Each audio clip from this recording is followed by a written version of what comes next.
মহাবিশ্বের সবচেয়ে রহস্যময় এবং ভয়ঙ্কর বস্তুগুলোর মধ্যে ব্ল্যাক হোল নিঃসন্দেহে শীর্ষে।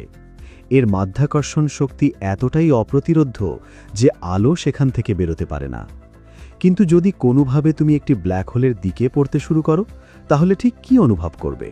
তোমার শরীরের কী পরিণতি হবে? প্রথমেই বুঝতে হবে ব্ল্যাক হোলের একটি বিশেষ সীমানার কথা, যাকে বলা হয় ইভেন্ট হরাইজন। এটি ব্ল্যাক হোলের সেই কাল্পনিক রেখা যেটি একবার পেরিয়ে গেলে আর ফেরার কোনো পথ নেই। তুমি যখন ব্ল্যাক হোলের দিকে এগিয়ে যেতে শুরু করবে, তখন শুরুতে হয়তো কিছুটা স্বাভাবিক মনে হবে। দূর থেকে দেখলে মনে হবে শুধু একটি অদৃশ্য অন্ধকার এলাকা। কিন্তু যত কাছে যাবে তত বিপদ বাড়বে। ব্ল্যাক হোলের মাধ্যাকর্ষণ শক্তি তোমার পায়ের দিকে এবং মাথার দিকে সমানভাবে টানবে না। তোমার পা যেহেতু মাথার চেয়ে ব্ল্যাক হোলের কাছে থাকবে, তাই পায়ের উপর টান অনেক বেশি হবে।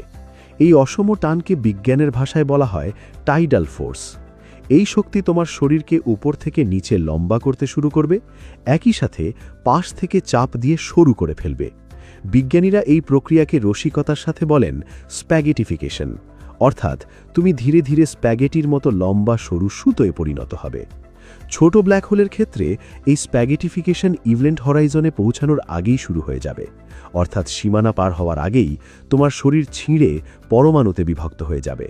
তবে অনেক বড় ব্ল্যাক হোলে, যেগুলো কোটি কোটি সূর্যের সমান ভারী, সেখানে ইভেন্ট হরাইজন পার হওয়ার সময় তুমি হয়তো সঙ্গে সঙ্গে কিছু টের পাবে না, কারণ এত বড় ব্ল্যাক হোলে টাইডাল ফোর্স প্রাথমিকভাবে সহনীয় থাকতে পারে। সময়ের ক্ষেত্রেও অদ্ভুত ঘটনা ঘটবে। আইনস্টাইনের আপেক্ষিকতা তত্ত্ব অনুযায়ী তীব্র মাধ্যাকর্ষণ শক্তির কাছে সময় ধীর হয়ে যায়।